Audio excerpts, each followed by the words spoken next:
Question number 2 का second part है √3। इसको हमने रिप्रेजेंट करना है। अब इसको हम रिप्रेजेंट कैसे करते हैं, उसी तरह से जो ज्योमेट्रिकल कंस्ट्रक्शन के जरिए से हम √3 को भी रिप्रेजेंट करेंगे। ठीक है, तो इसको हम भी सॉल्व कर लेते हैं। इसका सोल्यूशन ये बनेगा, देखिए जी, यहाँ पे अब देखिए हमें √3 चाहिए। जरा इसको कॉन्सेप्ट को समझें।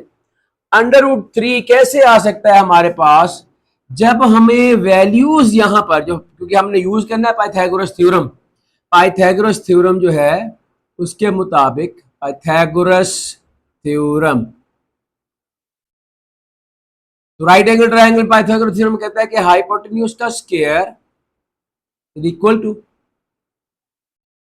परपेंडिकुलर का स्क्वायर प्लस बेस का स्क्वायर। हमें अब √3 लेकर आना है। अब √3 लाने के लिए मुझे परपेंडिकुलर और बेस की कुछ ऐसी वैल्यूज लेनी होंगी जिसमें मैं जब उनका स्केयर लेके ऐड करूं तो मेरे पास 3 आए। देखें, अगर मैं परपेंडिकुलर उसका √2 ही ले लूं और बेस 1 ले लूं, इसका स्केयर और इसका स्केयर, क्या होगा, ये स्केयर से स्केयर रूट कैंसिल हो जाएगा, तो 2 बच जाएगा, +1, तो क्या आ जाएगा मेरे पास, 3 आ जाएगा। इधर से हाइपोटेन्यूज है, जो भी उसकी वैल्यू बनेगी हम उसको रिप्रेजेंट करेंगे हाइपोटेन्यूज को। ठीक है, तो ये हमारे पास आ जाएगा 3 के बराबर। तो हाइपोटेन्यूज के ऊपर स्केयर खत्म करने के लिए इधर भी स्केयर रूट लिया जाएगा, इधर भी स्केयर रूट लिया जाएगा, तो हमारे पास हाइपोटेन्यूज की वैल्यू √3 आ जाएगी, जो कि ये बनती है। और इसको हम फिर उसी तरह से कंपास की मदद से ही रिप्रेजेंट करेंगे। अब यहां सवाल ये पैदा होता है कि ये √3 की वैल्यू या √2 की वैल्यू को हम कैसे लाएं यहां पर। तो भाई इसका जो जवाब है वो ये है बेटा, कि जो अभी हमने ये क्वेश्चन नंबर 2 का फर्स्ट पार्ट किया था ना, फर्स्ट पार्ट को ही पहले हम करेंगे। यानी पहले हमें इसी तरह से ये √2 ही रिप्रेजेंट करना पड़ेगा, जैसे कि अभी मैंने आपको क्वेश्चन नंबर 1 में करवाया है। अब इसको दोबारा यहां पे करते हैं। ठीक है, अब उसमें क्या होगा, हम यहां पर जो नंबर लाइन ड्रॉ करेंगे, ये हमारे पास नंबर लाइन आ गई।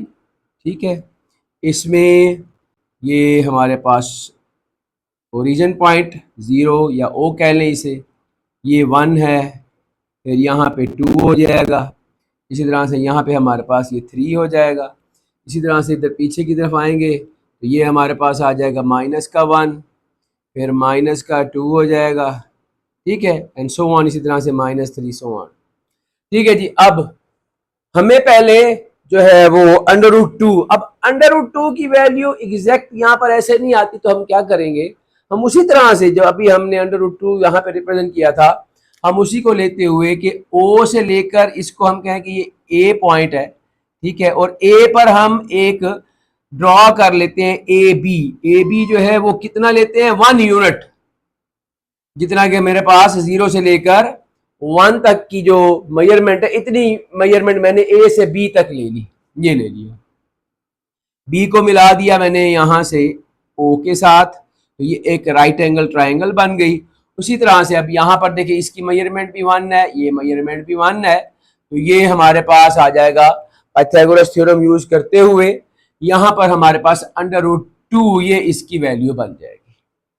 ठीक है जी, solution for locating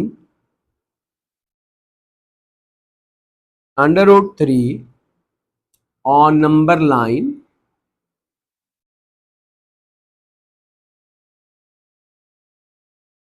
first we have to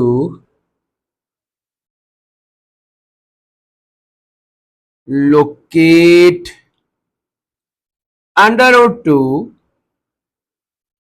by geometrical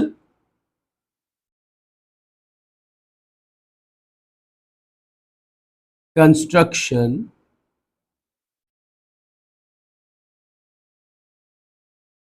ठीक है जी, तो पहले हमने जियोमेट्रिकल कंस्ट्रक्शन की मदद से ये √2 को यहां पर रिप्रेजेंट कर लिया।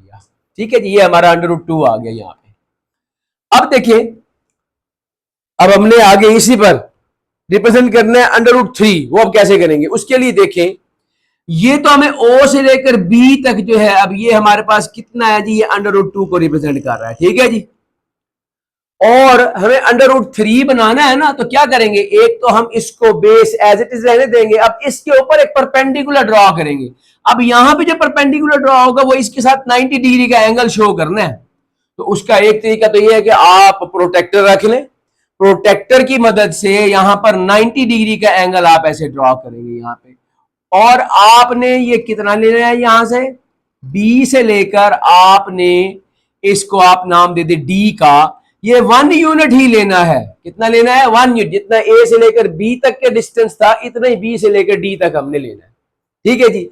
अब इस पॉइंट को, ये जो हमारे पास पॉइंट डी यहां पहुंचा, इसको जब मैं यहां आके मिलाऊंगा इस ओ पॉइंट से, तो मेरे पास एक और राइट ट्रायंगल बन जाएगी जिसका नाम होगा ओ बी डी, यहां पे ये बन जाएगी, ठीक है। जिसमें आप देखें कि ये जो बेस है इस राइट ट्रायंगल की, वो √2 है, ठीक है, वो √2 है, जो हमने पहले √2 को ज्योमेट्रिकल कंस्ट्रक्शन से ड्रॉ करना सीखा था, ठीक है, वो हमने ड्रॉ किया था बाय पाइथागोरस थ्योरम, ठीक है।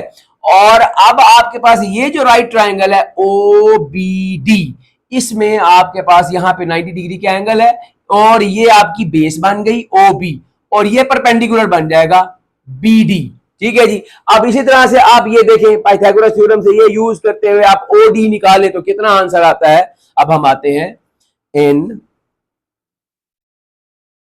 राइट ट्रायंगल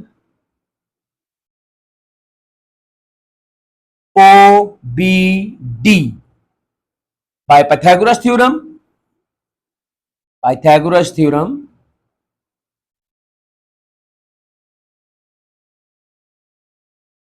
जी। पाइथागोरस थ्योरम क्या कहता है जी, पाइथागोरस थ्योरम है जी, हाइपोटेन्यूज का square is equal to perpendicular का स्क्वायर प्लस बेस का स्क्वायर, ओके जी। अब हमने यहां पे वैल्यूज पुट कर दे। अब देखिए, हाइपोटेन्यूज को रिप्रेजेंट कर रहे हैं हम मेजरमेंट ओ डी के साथ, इसका स्क्वायर हो जाएगा। परपेंडिकुलर यहां पे रिप्रेजेंट कर रहे हैं हम मेजरमेंट बी डी के साथ, और बेस हमारे पास है जी मेजरमेंट ओ बी के साथ। मेजरमेंट ओ बी अब यहां पर इस ट्रायंगल की बेस बन जाएगी, ठीक है जी। ले जी, वैल्यूज पुट करते थे, मेजरमेंट ओ डी, तो we have to find out, ये एज इट इज आ जाएगा। अब बी डी देखें, ये है आपके पास बी डी, ये कितनी मेजरमेंट लिखी हुई है, 1 का स्क्वायर प्लस, उसके बाद फिर ओ बी, ये है ओ बी, इसकी मेजरमेंट क्या आ रही है, √2, यहाँ पे √2 आ जाएगा, ये √2 इसका स्क्वायर। तो आप जरा इसे हल करें, 1 का स्क्वायर 1 होता है, प्लस इधर स्क्वायर से स्क्वायर रूट कैंसिल हो जाएगा, 2 बच जाएगा। तो हमारे पास मेजरमेंट ओ डी का square that will be equal to 3, ठीक है जी। अब हमें स्क्वायर खत्म करने के लिए taking square root on both sides, तो मेजरमेंट ओ डी इसका स्क्वायर ओवर स्क्वायर रूट आ गया इसके ऊपर, और इधर भी स्क्वायर रूट आ गया, स्क्वायर से स्क्वायर रूट कट गया, तो we have measurement O D जो है वो अब आ रहा है √3 को रिप्रेजेंट कर रहा है। यानी कि ये जो ओ डी है, ये वाला ओ डी, ये हमारा रिप्रेजेंट कर रहा है √3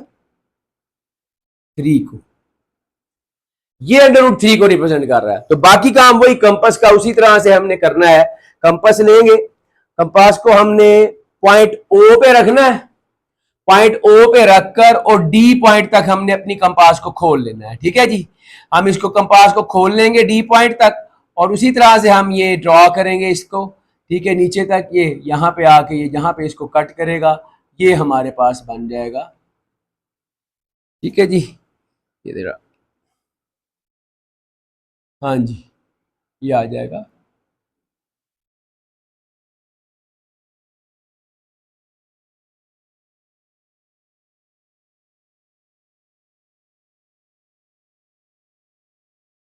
ये इस तरह से, ठीक है। तो मैं जरा मार्कर से इसको आपको वादे कर दूं कि यहां पर जब आप कंपास ओ पे रख के बी तक डी तक खोलेंगे और ये इसको आप इस तरह से करेंगे, तो ये आपके पास देखिए इस तरह से ना, ये आपका यहां पे आके ये पॉइंट है जहां पे आके इसको कट करेगा, ये पॉइंट, ठीक है जी। ये वाला पॉइंट आपका है जो किससे रिप्रेजेंट कर रहा है, यानी यहां से ओ से लेकर और इस पॉइंट तक, ये जो पॉइंट आ रहा है यहां तक, ये वाला जो हिस्सा, ये वाला, ये देखिए, ये यहां तक, ये किसको रिप्रेजेंट कर रहा है, √3। ये है √3 की वैल्यू, ये √3 को रिप्रेजेंट कर रहा है। तो ये वाले पॉइंट है जो √3 को रिप्रेजेंट कर रहा है। ये डिस्टेंस हो गया √3 का, ठीक है। इस नंबर लाइन पर अगर हम देखें तो ये इसका डिस्टेंस बनता है यहां से लेकर यहां तक, ये, ठीक है जी। ये वाला डिस्टेंस, ये इसका डिस्टेंस बनता है √3 का, ठीक है। तो ये पॉइंट है √3 को रिप्रेजेंट करने वाला। तो अगर हम इस पॉइंट को P से रिप्रेजेंट करते हैं तो √3 इस तरह से हम रिप्रेजेंट करेंगे। तो ये है जी हमारा क्वेश्चन, इसका जो क्वेश्चन नंबर 2 का सेकंड पार्ट है। तो इस तरह से हम रिप्रेजेंट करेंगे ये P = √3। उम्मीद है आपको समझ आ गया होगा।